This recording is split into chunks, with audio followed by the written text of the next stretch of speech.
only done this a few times on the whole Google Hangout Live. So what I'm going to do is also have open the event page and just make sure I'm peeking around to see if any of the 6 people that said they're going to come are going to join in. And yeah, let's see. Okay. How you doing? I'm doing okay. Doing all right, yeah. Let me put the link in here if you want to. Or no, I'll put this. Click on this link to join live. Your background's about as interesting as mine. You're in a I know, right? Mm-hmm. Yeah. So this isn't your cubicle, right? You're in an office or something? No. Yeah, I'm in a side room. Okay. Side room, and there's a TV, but that's about it. Let's see. So maybe what I should do is invite them. Is that the best way to do it, you think? To invite them directly to this? Yeah, probably send them. So invite. Go ahead. Yeah. I'm just saying that Google Hangouts is nice and all, but it is a little confusing about how you get. It is, right? Do you go to Google Plus? Do you go to just, where do you go to get to the, I agree. to just find it? So we are going to find Sarah. Well, there's a lot of Sarah Williams in the world. There has to be something better than that. Let's see.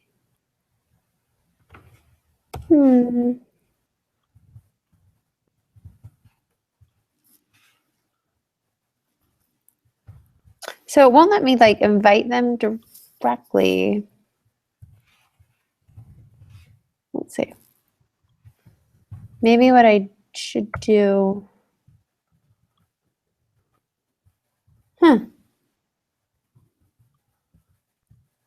Well, let's just go ahead. I guess let's just go ahead. You know what? Let me go grab Karen because she's done this before too, so she can kind of give me some background. So you just sit there and look pretty. Okay.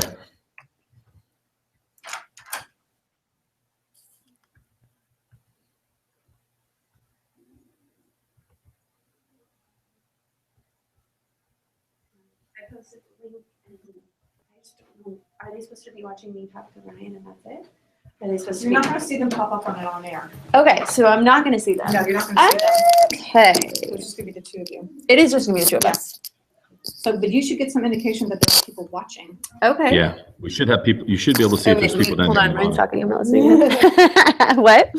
I was just saying that you should be able to see people in here. Okay. Oh, no, I guess I shouldn't be able to see people in here. Karen said no. No? No. So I guess it's just gonna be you and me. But remember how Elizabeth got onto that one when they did well, you don't remember this, but Elizabeth got into this. She was viewing a Google Hangout on air, as a little person down there. Hold on, let me try this here. Who was watching us. When we were doing it? Mm-hmm. For that day, we weren't seeing anybody, but we knew that there were people watching. I know. So it says watching. 7 people are watching, but they just said yes that they are watching. I don't know if they're actually live right now. Oh, viewers. I would think that they're. Yeah. Well, they've been viewers for 2 days. 2 days. So I don't think that's live. But has Elizabeth been here? Yeah. I think because she knew how to get into the Google one, so maybe she can help me figure that out. There it is, learning in action, everybody. All right, what are you thinking? What are you looking at? You got to be able to see if somebody can. Well, I can invite people here. I can go. Is there? Hi, Sarah's talking to us. Yay, Kate. I can see you, but can't comment. Thank you for responding. That feels great. Now I'm going to respond. Now, Sarah, I'm just going to talk to you and tell you we're going to try and get you in. So maybe. At least, is there a chat? I don't use Google. We don't use Google Hangouts. Is there a chat on the side somewhere? What's happening is I made an event page so I can see, so the people are watching this live. And then what Sarah did right there is she just commented on the event page. Okay. What about the control room or the Hangout toolbox that you have over there? Are you able to turn anything on? No, not to them because they aren't actually in this. I can invite people here. by sending them an invitation. Oh, Sarah, can you click on that link underneath on the event page? Let me post that right again. Oops. Let's see. So I'm going to reply to her with that link. See, this is really the whole point of this. Learning how to do it, right? Mm-hmm.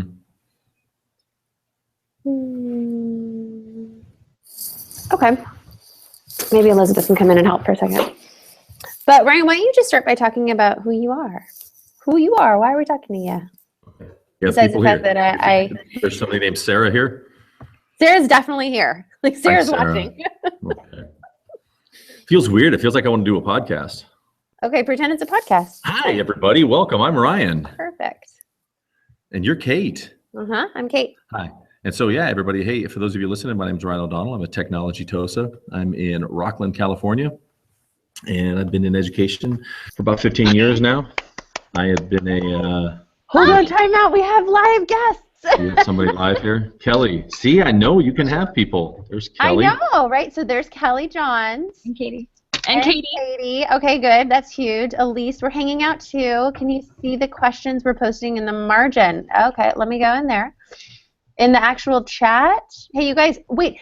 Kelly and Katie, how did you guys get in? Was it the link I posted? When you said you click on that link on that chat thing, I clicked on it, and then that's what said, allow your webcam, join, blah, blah, blah.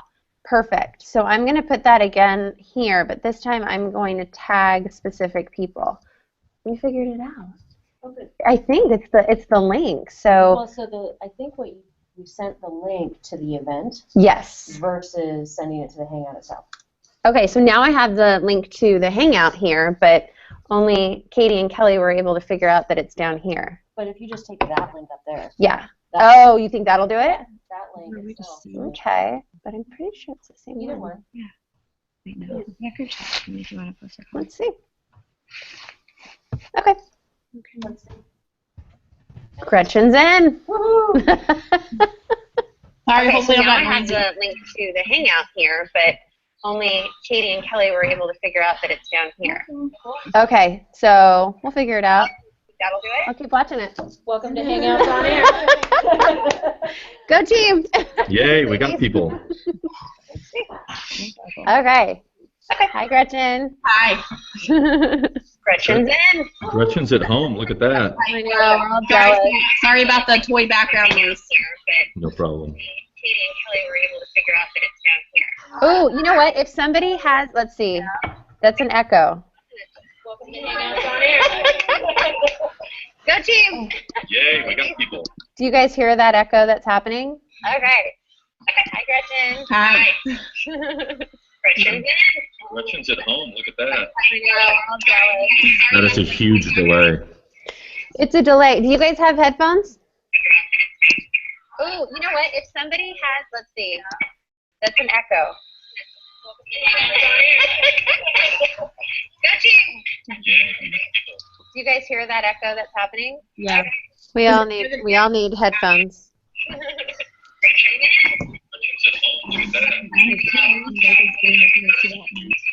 It's a delay. Do you guys have headphones?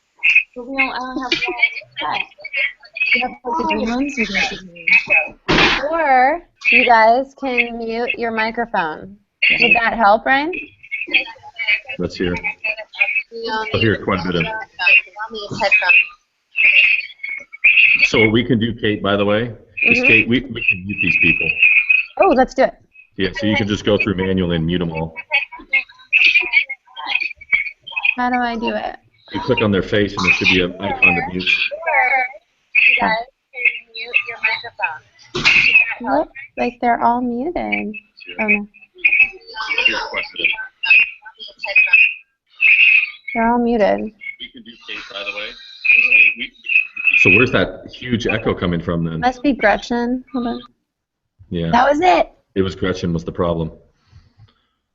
Okay. Okay, guys, so everybody's muted, but Now it's only because of the echo. So we want you to talk, and so do one of these if you want to be heard.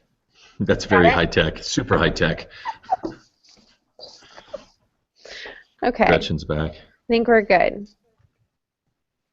So Gretchen, you're muted because, oh, okay. You have your headphones on. All right, take it away, Ryan. Hey everybody, how you doing? Who's all here?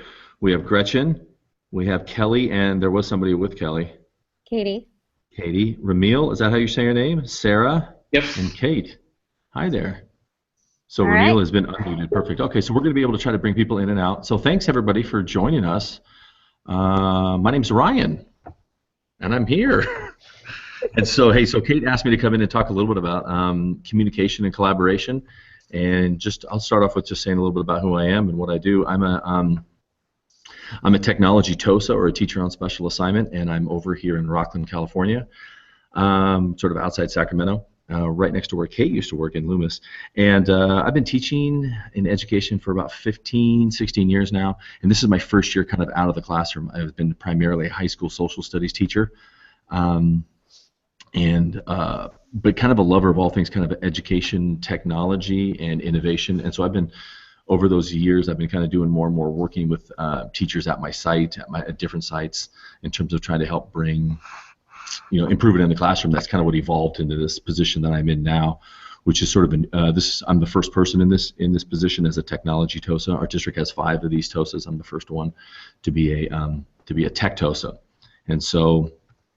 Along with that, or not necessarily along with that, part of my roles and responsibilities is now reaching out larger than those organic lunchtime meetings or, hey, what are you going to do during break? Can you show me something? Now it's how can you be able to communicate and get people collaborating beyond the scope of sort of normal interactions. And so that's kind of the position that I'm in now, and I'm finding some success and some speed bumps along the way. But sort of interesting along with that is I'm starting to see, like many people in the ed tech community, is making lots of inroads with other places, and that's kind of been a really inspiring and just in many ways just kind of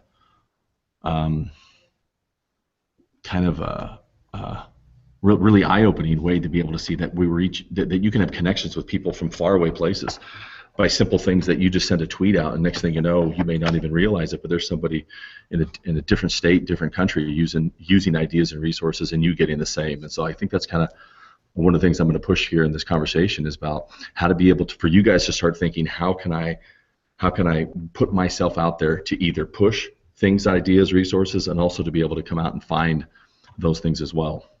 Perfect. So before we get too much further, I'm realizing that because people are on the muted side, I want to make sure you all understand that there's the opportunity to still participate by opening up the, I did not want to do that. Hold on. Show your screen there. Yeah, I'm trying to share my screen. So if you guys haven't already, hi Elise, if you haven't already, I want to doing that. That there's the opportunity to still participate. Okay, I'm going to mute them. Sorry guys. So just make sure to open up the group chat that goes along the side. And so if you scroll within your window over to the left side, it's the blue chat icon, which is at the top. So Ramil's in there and I'm in there. Thumbs up when you guys have opened up the group chat. Show me that thumbs up. Okay, sweet.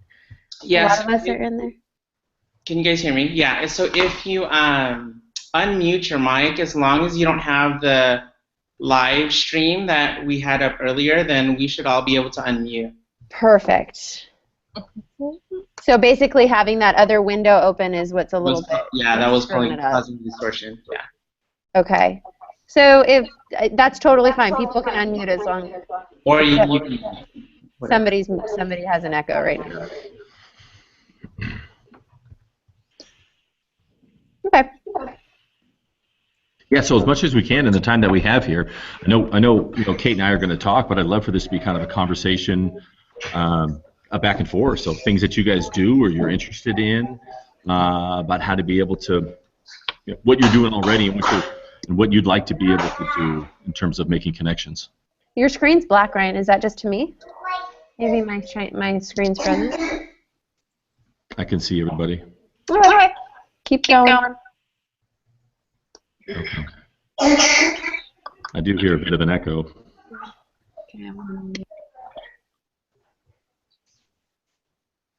Go for it. Okay. All right. So first off, so what about you guys? Let's start this off by asking a question. What about you guys? How well do you think you are already engaging with and communicating with people in the community? Is anybody using any things like Twitter or Voxer or any particular platforms to be able to reach out and find a resource or share some of the stuff that you're doing? So at this point, you can like wave and say, "Yeah, I do. Sure, I'd love to share." I think Diana and I are definitely Twitter stalkers. I don't know that we're always I like that following things. So what is a Twitter? What is a Twitter stalker? Watching the chats, not necessarily participating in them. We definitely try to put things out there when we come across a great lesson or things like that, or retweet people. But for me myself, it's hard to deliver original content on there. But all the Twitter chats, I'm aware of a few of them, like the California, like the Ed chat, things like that. The TOSA chat is an interesting one. Mm-hmm. But I just I lurk, I watch, I read. Well, lurking's good. Lurking's the first place to where you kind of start. So in terms of using like Twitter, I think let's just jump into that a little bit. So what I was going to talk about today is how you could be able to, first off, I want to be able to find stuff, find resources, and then so I need to get stuff. Once I get that stuff, how can I be able to share it? And to go along with both of those is the idea about the people themselves, because once you start finding an interesting resource, you're going to find that those resources are oftentimes driven by the people who are doing them. And like the two just mentioned before, it doesn't necessarily have to be the creator of that content. So you're going to find a lot of great people who are simply kind of resharers, and those are important people to find too, because there's not that amazing. Although the internet's great and there's tons of these tools out there, there's not innovative, crazy things that are happening every 30 seconds. And so you're going to see a lot of these ideas sort of recycled and rehashed around. And so I would definitely recommend you, as you get more active in terms of being engaged in these communities, is to take those ideas and kind of share them out. And I'll put a couple, hey Kate, what do you think is the best way to be able to share out notes and links and such like that? Put them in the group chat, because I can snag them later and then make an announcement within our Canvas course on that. So yeah, whatever you want to do, whatever you want to share, just put it in the group chat or on the doc, Ryan, that we have going on, and then I can always pull that out later. Gotcha. So right over here in the group chat, is that Q&A? Is that what that is over there? That's fine. Yeah, you can put it. Yeah. And the other thing I was going to say, maybe you can speak to this too, but it's come up more and more. Like you were saying that being an original author of something is becoming harder and harder, because so many of us are like the creative side of us is being infiltrated by all the good resources that we're finding. Like to your point over there, Diana, and wait, who's with you, Diana? Elise. Oh, Elise. Hi, Elise. Okay, so to your guys' point, we're receiving so much on such a regular basis, and we don't even realize how much of our own creativity is affected by all the smart people that are out there. So what is an original thought, and how do we go about still telling our story and publishing our work and curating and creating while also honoring the people who inspire us? And that's something we're going to be challenged with, because I think a lot of us know people who have had an original idea that got stolen by somebody else, and that feels crummy. So yeah, and so that's that idea about too, as you make those connections, be sure to be able to kind of give recognition. And it's okay to resample. I mean, musicians have been doing it forever, right? But give credit where credit is due, though, Okay, so let's talk about where do we start here at? You're going to talk about Twitter? Yeah, so let's start with Twitter. Well, first off, I want to talk about just sort of like how sort of sharing and what this world kind of has begun. So a little bit of history for like me, and just in terms of technology and teaching, where we all began. The idea about teachers, classrooms have been for the most part isolated places, right? That once you would close that door, then the teacher is the king of the kingdom. And any sort of innovation, collaboration, and all that sort of stuff took place in lunchrooms, took place in good old-fashioned, teacher boxes, and hey, let's read books in the summer. And what kind of happened in the late 90s, early 2000s is the internet comes out, and people and some teachers wanted to get on and say, hey, let's start being able to put some resources online. And so the beginning of teacher websites, and I think we've all taken classes, and you've been you've been with a teacher who has had a static existing sort of plain website. When did you have your first website? Mine? Yeah. Mine's an interesting story. So mine, when I first got to the school that I'm at here, I was doing a personal website for something else, and when I got to the school that I'm at Rocklin, I say, hey, listen, what do we do if we want to be able to do a website? And this is in 2002, and they said, well, we really don't have anything. And I said, okay, well, I'm just going to guide kids to my own personal site, and I was able to do that for about a year and a half, until the school picked up and realizing that we need to be able to do this on our own. And that's kind of the trend, if you've noticed with technology, is that most of this is driven by early adopters. Like Twitter began by teachers jumping onto it and turning this platform into something useful for them, and then all of a sudden now schools, hey, we need to have a Twitter page, and districts need to. Like, I'm having that conversation even today, trying to talk to our director of communications in my district, trying to be able to get our Twitter page going, and she's from a different era, let's say. So she's generation, right? And so she's trying to talk. We're trying to talk to her about Twitter. Like, hey, basically, like, can we get we need the password to our district Twitter page? And she's like, oh, we said that we had a hashtag we wanted to use, and she goes, oh, I didn't know you have an account already. Will you guys go run and play with that? And I'm like, no, okay, we need to have a talk. So. But are you turning it into like a tutor session for her, or are you still asking permission? No, it's both, yeah. So we're going in for permission on Wednesday, and she doesn't know it, but she's going to get a tutor on how we need to be able to use this platform. And so that's so that idea of us as being at the forefront has kind of evolved over time, which started as these static websites, realizing that myself too, it's like I could just put up, I mean, at simplest, I'm going to put up the whatever I give the kids, I'm going to put a copy online in case they forget it, they lose it, parents want to see it. And then it became, well, hey, I'm just going to put stuff up instead, or stuff to be able to help out. I was a high school teacher, so there's a lot of supplemental resources and things that I'd be putting online. And then it started realizing, well, I can now start putting myself out there a little bit. And so the big jump that I did in my career was I put a video camera in the back of my classroom, because I had a kid come up, sit up front and say, Mr. O'Donnell, you're talking too fast. Can I record on a little audio tape? And I said, well, yeah, you can do that, but let me try something else. I went to a tech conference, and I saw somebody talking about filming themselves. So I filmed myself in the classroom. Do you still have them? Are you going to show us? I'll share those with you, yeah. But the tech conference I went to, it was Hall Davidson. I don't know if you guys know Hall. And he wasn't just filming, but he was saying, film yourself on green screen. And this was before any early green screen apps. And so I took a piece of fabric and just put it behind me, put my podium there, and I would stand and lecture. Then I superimposed my PowerPoint. This is when I was lecture driven for sure, but I would superimpose my PowerPoints on top of me. And then I was being like a weatherman. I was just talking about the Nazis came down from here and all that kind of stuff. And then I uploaded them all to a web service.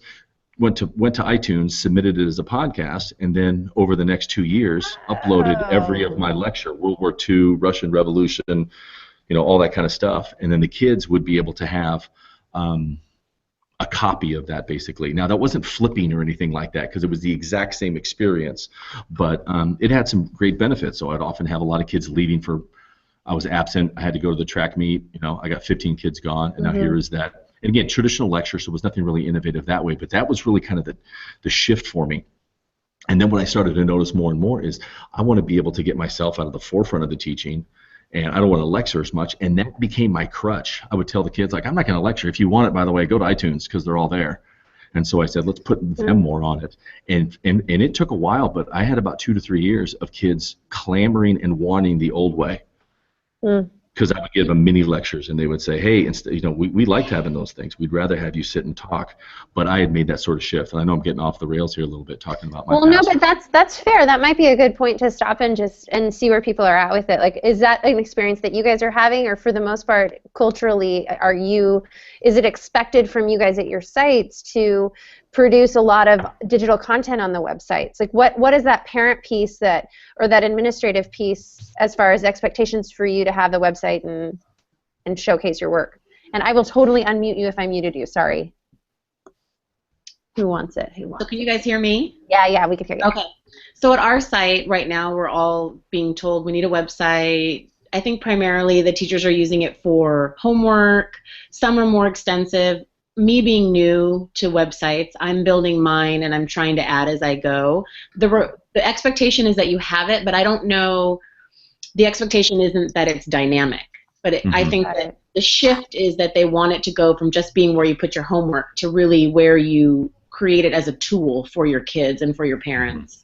And that's what I'm working towards. Do you feel like that's the push point for a lot of teachers? Like that's where they're being challenged, and are they being supported to get there?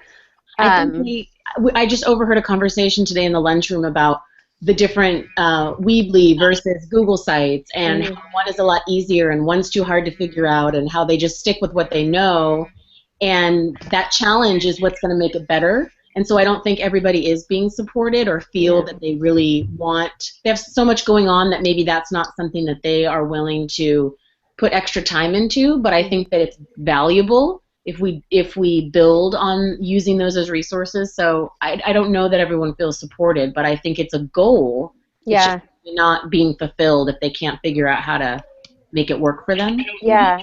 Is anybody experiencing parent pressure? I get a lot of pressure just on homework, and also I forgot this paper, so I try to put as much online as I can so that they can print it out at home.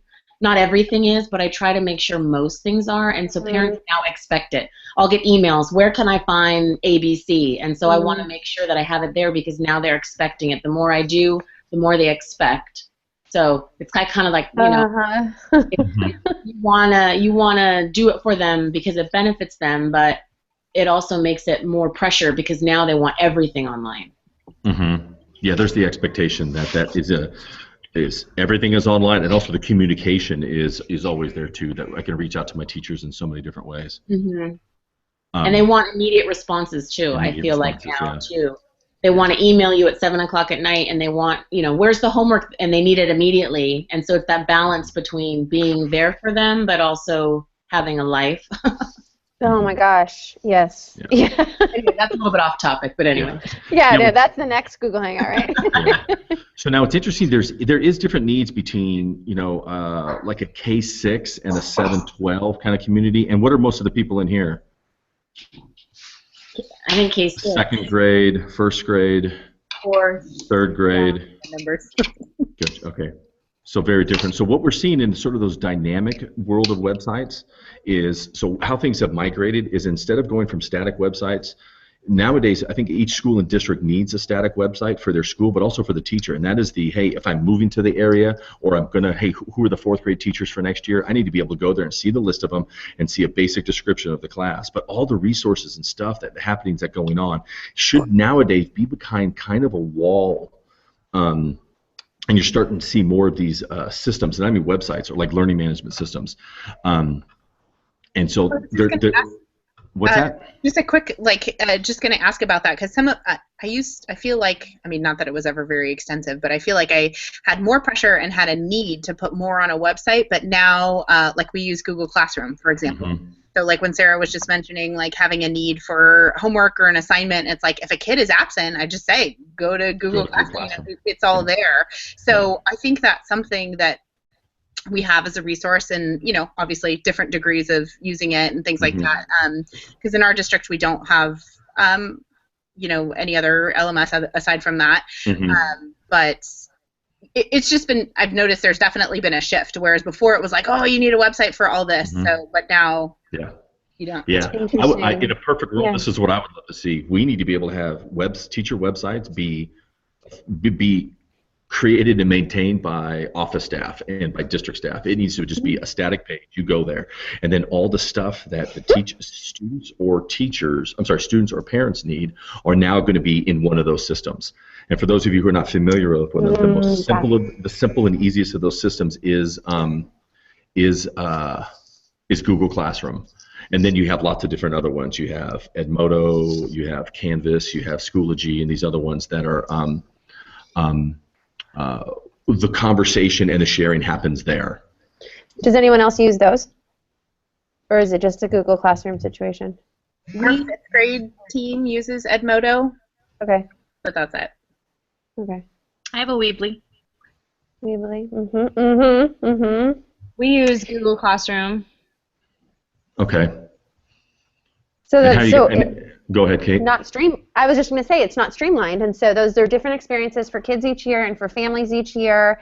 And what's nice is that you as a teacher can decide what the right fit's going to be, but it's also like I've really thought about the effect that has on the kids and the families, and if every teacher's doing it with their own way, with their own system. And I know you've thought a lot about that, Mr. Schoology over there. You've become kind of the Schoology poster boy for your district. We've talked about that. Like, is it okay to give teachers choice in what platform they use, or are you sacrificing streamlining it for the consumers and That's a the great kids question, and the parents? Yeah, I don't know what the answer is. Yeah. And that's hard to say. The big picture, big brother of me says, yeah, let's streamline the whole thing. Everybody use one. But then, boy, when I was using stuff, I don't really want someone to tell me necessarily what to use. And I know there's a lot of teachers who are excited, like Shutterfly. I mean, there's tons of teachers I'm talking to. I'm like, Shutterfly was a place to share pictures, and now they're doing their classroom websites in Shutterfly. And Weebly's doing amazing stuff. And so there's just a lot of great stuff. And I feel that if we do say, listen, hey, let's all streamline, then we are going to end up we're not going to see some of these cool, innovative things out there. But yeah, that's an interesting conversation. So curating stuff, getting stuff. Well, that's kind of sharing. Go ahead. I was going to tell them, so when Ren and I were talking about this, he was like, all right, we need to talk about how to find stuff, how to find people, and then how to share it. And I was like, done. That's the conversation. That's it. So that's what I'm just looking here. So that's sharing stuff with the people who I have a captive audience, my students and my parents. But then I think what is really empowering is, can we be able to share those experiences, share that stuff, if we would, beyond? Because as soon as that happens, things go crazy. So here's the quick story. So back to me, remember when I was telling you I was posting those videos? I put them on iTunes, and then I started getting weird but very cool messages. A teacher from Israel contacts me and says, I'm using your PowerPoints. How did you get them so big, and how are you staying in? What size screen are you using? I'm like, okay. He didn't even understand that. I had a kid who said he just moved from China to San Francisco, and the school that he moved to wasn't offering this class, AP History, and he wanted to be able to take it, so he's been using all of my lectures, and he's going to take the test. And I'm like, oh my goodness, I'm his correspondence teacher, and that just sort of like, okay, I want to share more, and not just my stuff. I want to share other people's stuff, and so that's. But why? What's the benefit for a classroom teacher? I don't know. It's really cool. Yeah, but I'm thinking for teachers, like these 8 people that are with us, like already learning new curriculum, just figuring out how to curate and share out with their community. Like why does it matter? Why is there a whole module on curating and creating within LEC? What do you think? Like what is it? I think it's the fortune cookie thing, right? Whatever you give out, you'll receive back, right? It's fortune cookie wisdom, right? So if you start putting stuff out there, you start putting, and not even your stuff out there, right? Check out this cool thing from Vicki Davis I just saw. Here's a cool blog. And then people are going to say, hey, thanks a lot, by the way.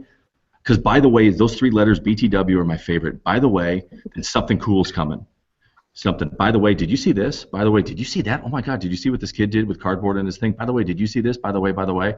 And that's kind of, we changed the by the way, and sort of another tool that I'm going to get to, hopefully if we have time, is the idea about podcasting. So a friend of mine and myself have decided about a year ago, we wanted to start doing an audio program, basically doing exactly what we're doing right now. Let's talk with people and share out by the ways, or we call them check this out moments. Because, oh my gosh, did you see this? You got to check this out. Did you see this? You got to check this out. You know what I saw yesterday? I saw a lady take cardboard and turn it into a cardboard and pieces of plastic and turn it into a Plinko board that I had been trying to do for stinking 5 years, going to Home Depot, pricing it out, and realizing I'm going to have to spend $250 to make a stupid Plinko board. And a woman does it in Kate's session yesterday in an hour or less using cardboard, and cost her nothing. And I'm like, gosh dang it. And I would just happen to stop in, and I was just looking for something, and I got to by the way, or I got to check this out. And I think that's why you got to put stuff out there, because if you're not out there, then that door's closed, and you're going to be. Do you guys agree with that? How does that sit with you? Is it worth it? What do you think? I do agree with that, because I'm new to the Twitter world as of this year, and so I'm just kind of now starting to follow people, and oh cool, I can go here and find resources. I've never participated in a live Twitter chat, so that's something that I'd like to, explore and check out. But I agree that the by the way is totally how you share resources, how the word gets out, how things spread in education.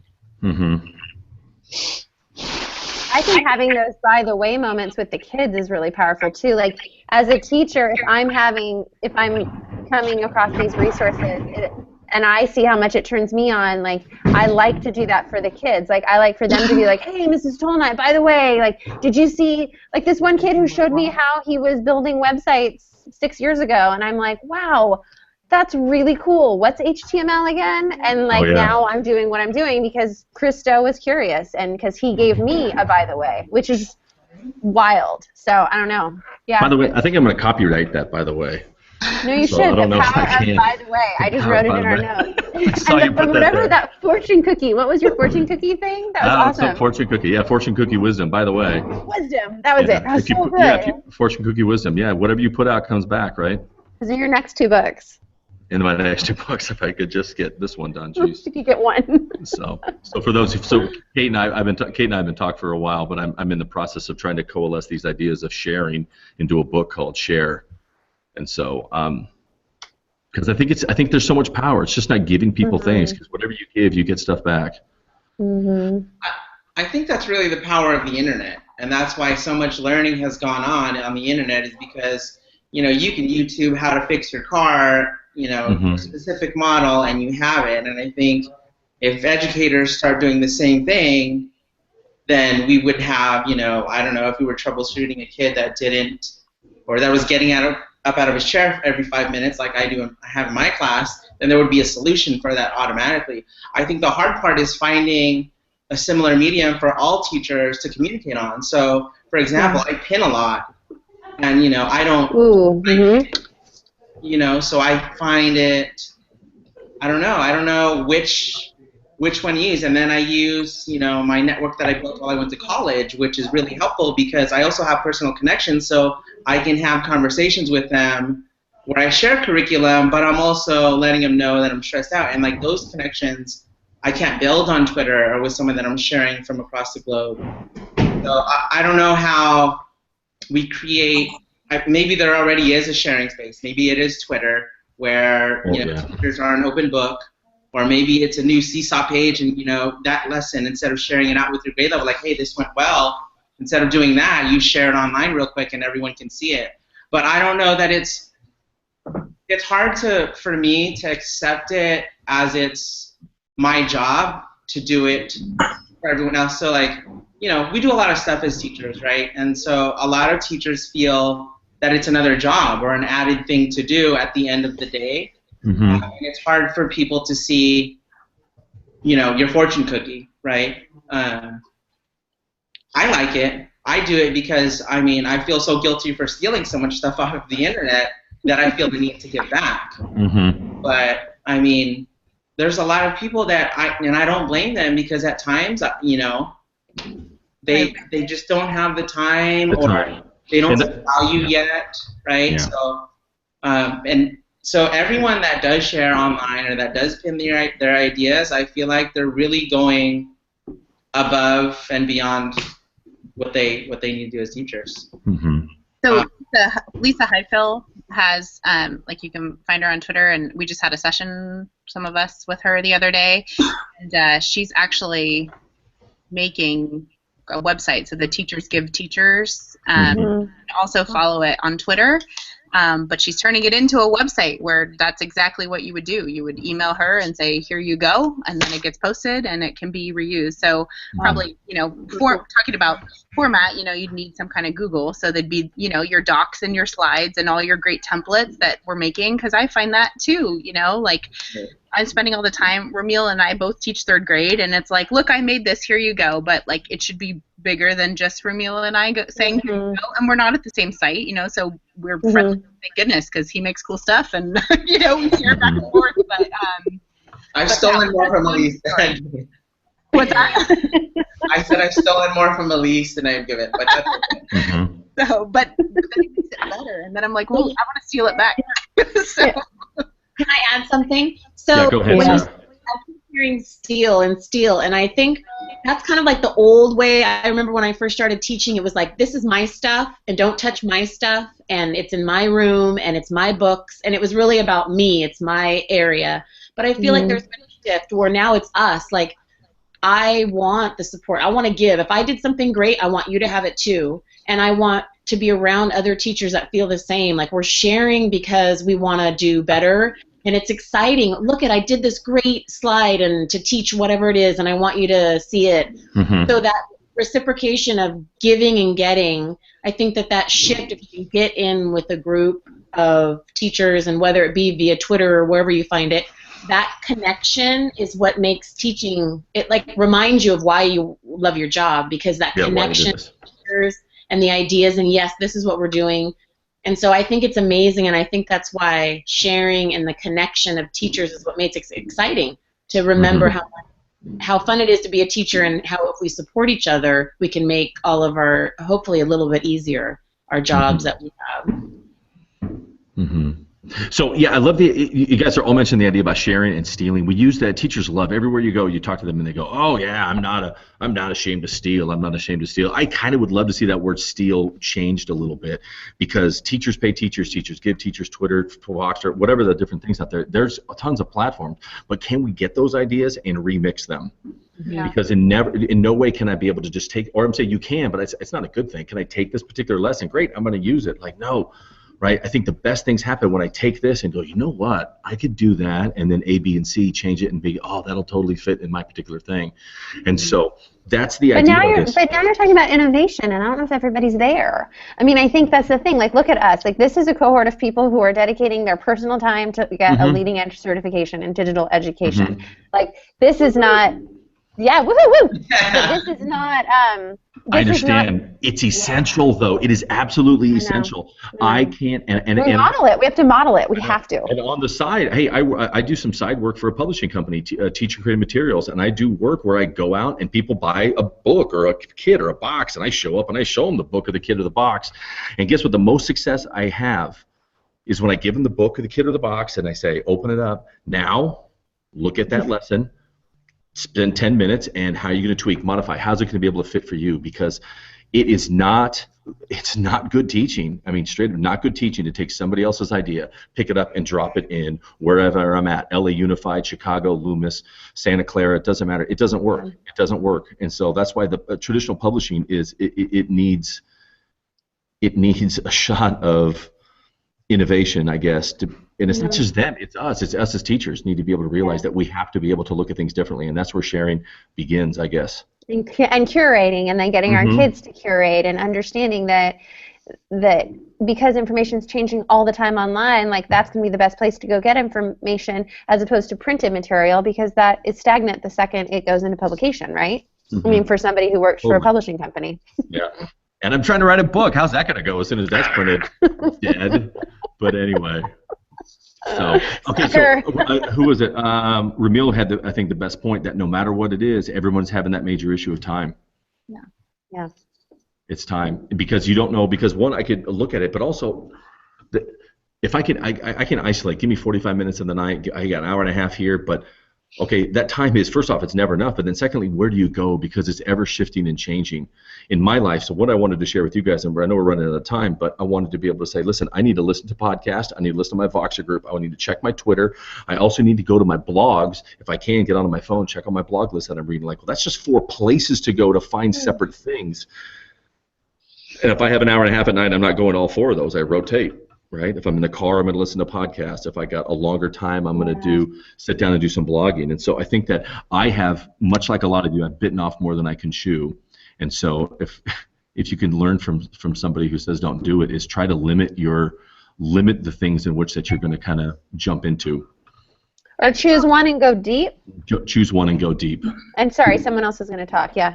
I feel the same way. I think a lot of teachers feel that way. It's like, we'll receive training on some platform or something new, and then it's like, okay, cool, let's use it. And then very soon after that, we learn a new platform or some other tool, and it's very surface level, and we're not getting deep, mastering something, utilizing it to its full potential. And that's hard, because you have all these resources, and it's like, which one do I use? Which one would be best? Because we don't know we haven't dove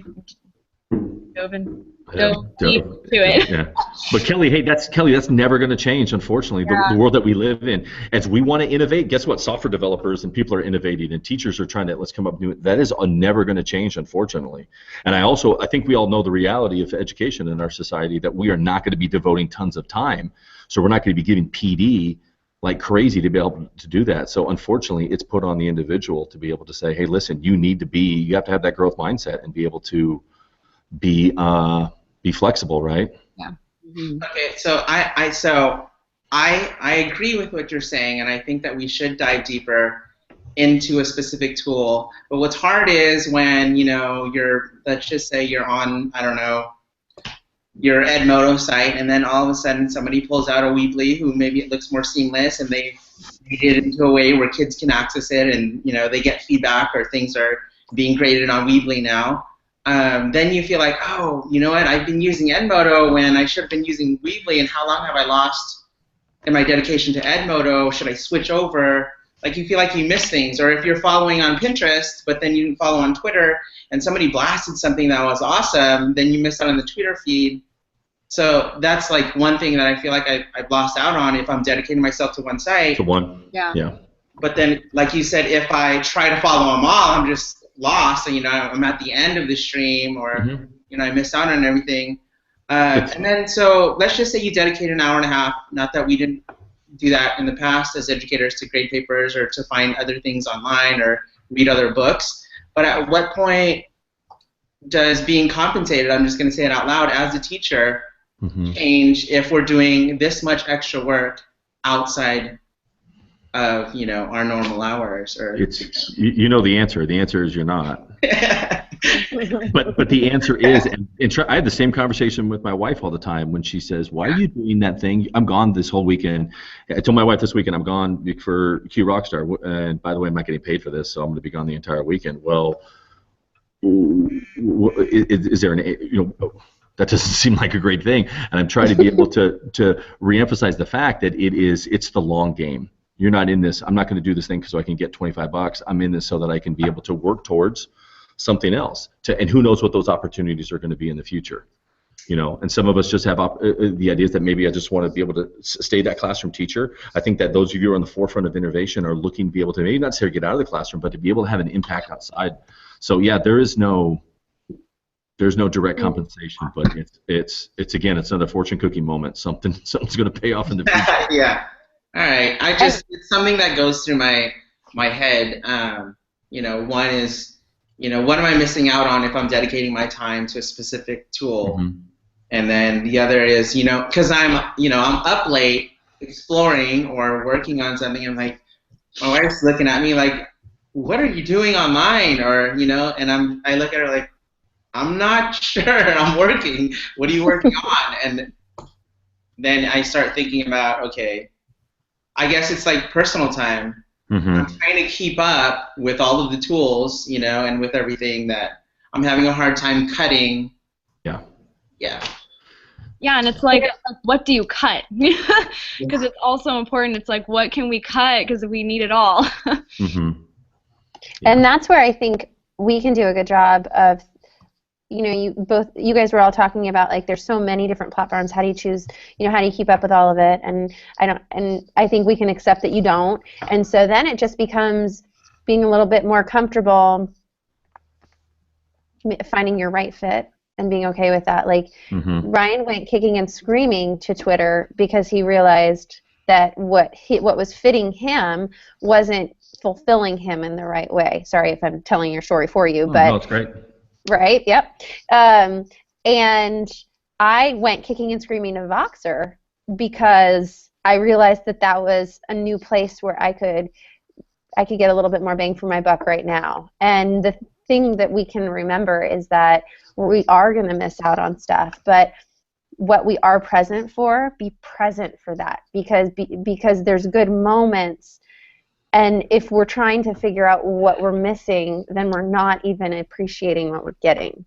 And so making some choices, thinking about where you can have an impact. Like, my blog is not my shiniest professional development moment that I've created, but it's there. And when I blog every month or two, like I shout it out. I don't know if anybody reads it, but that's okay. That's not why I do it. I do it for me. I do it for the reflection. And so understanding why you're participating can make it worth it when you stop, like you were saying, Ramil, and you're like, what have I been doing for 2 hours? I'm not sure. But I think I'm better for it, and I think my kids are better for it.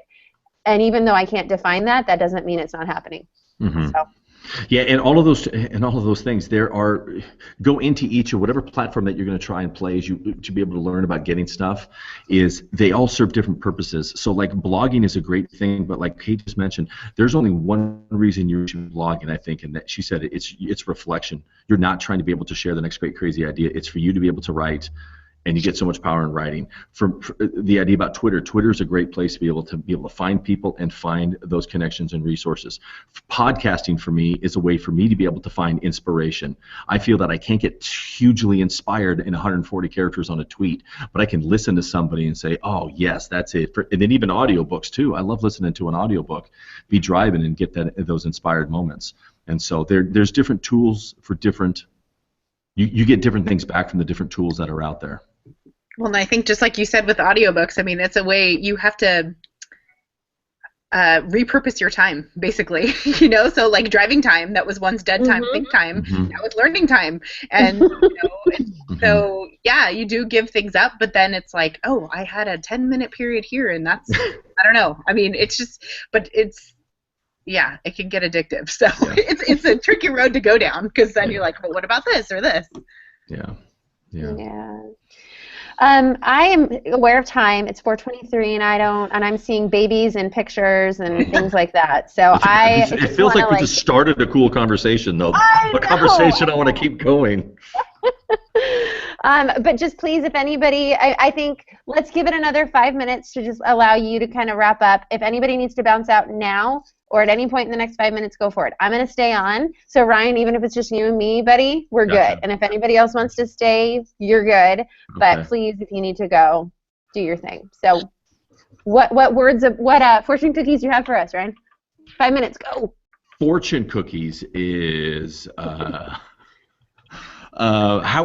do you I'll put it in here, but if you are going to get into the social media stuff, what are the steps in terms of, let's say, and it doesn't necessarily have to be Twitter, but we'll take Twitter for example, is the first thing that you got to do is you got to be able to find who and where your people are at. And so for those of you who are kind of new there, oftentimes I think what a lot of us have done, what's made Twitter for me powerful is, like Kate said, I fought it for a long time. I try to think Google Plus was the answer. It wasn't. And then even when I got on Twitter, it might be. I still get totally frustrated with it, but it wasn't until sort of it took some time for me to kind of really cultivate that. And so one, you have to find the people that are of interest to you, and those people or organizations. The second thing is about organize that stuff. It took a while for me to get into the idea about creating lists, and don't just click on the Twitter home feed to be able to say, okay, I want to create lists. So for one, as I put all the people in my district in a particular list. So if I want to be able to give love and shout out to the people who I know don't tweet very much, I just click on that list and there's them.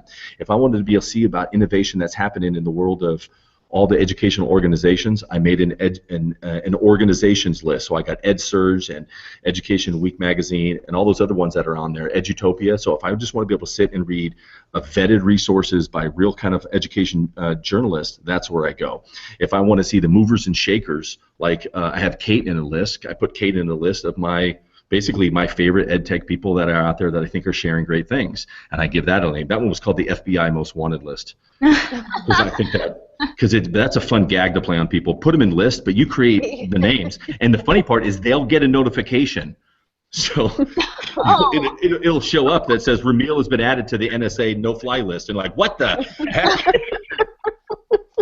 It's kind of fun. So anyway, so I have made these different lists, and that now when I sit down and want to be able to go to Twitter, I don't look at that home feed. I look at notifications real fast, and then I go to my list, and be able to say, what do I want to do with this particular time? When I get out of Twitter, then I'm okay, I want to be able to see more long form kind of stuff, because Twitter's very short form.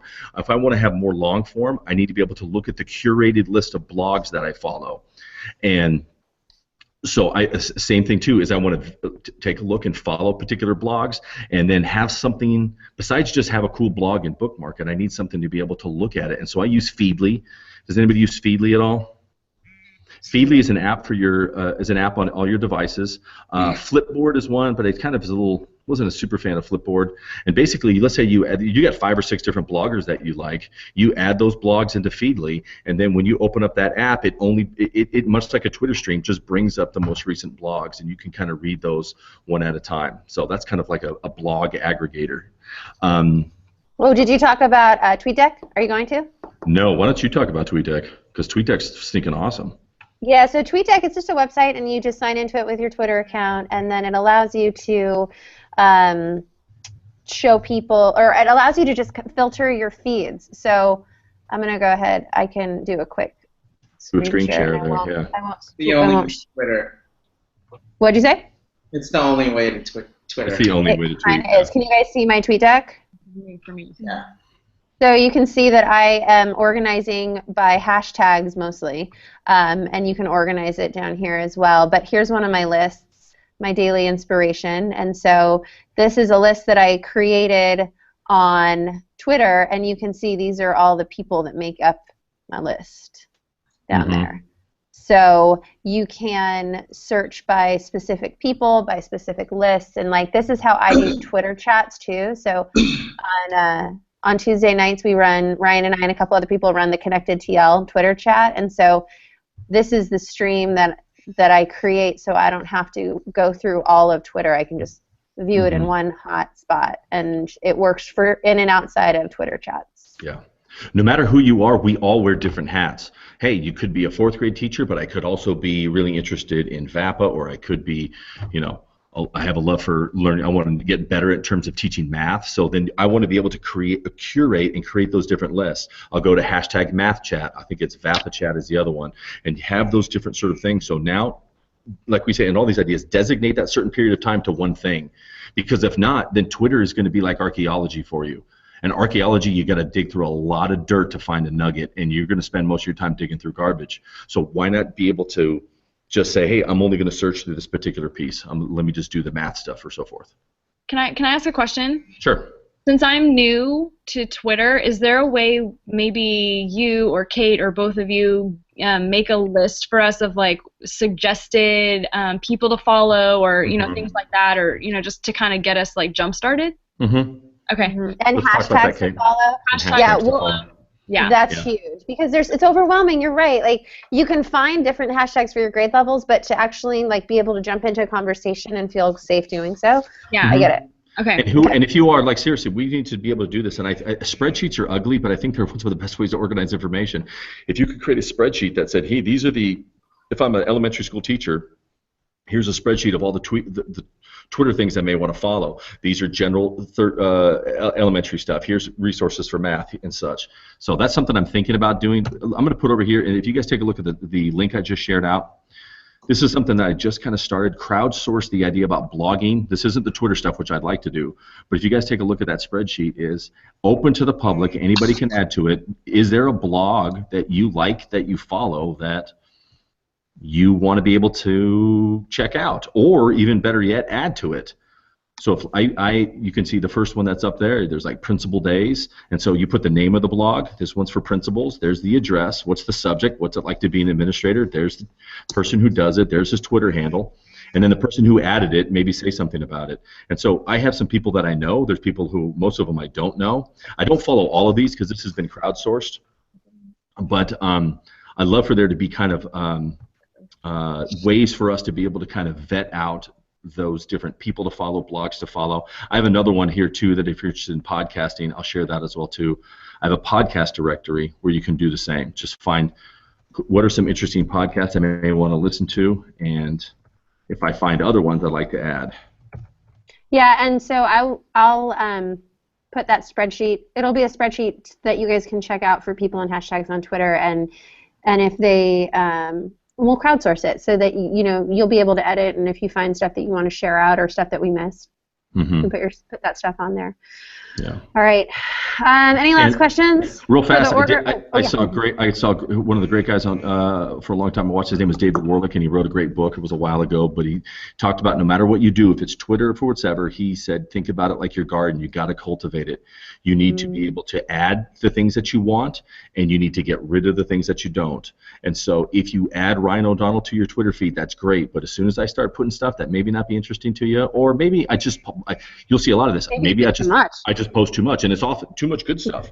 So for me, I mean, like Angela Myers is a great one out there, and I ended up not following her because she was posting just way too much stuff. But a lot of it was good, but I just couldn't have it sort of fill up my feed and so forth. And so definitely cultivate your stuff.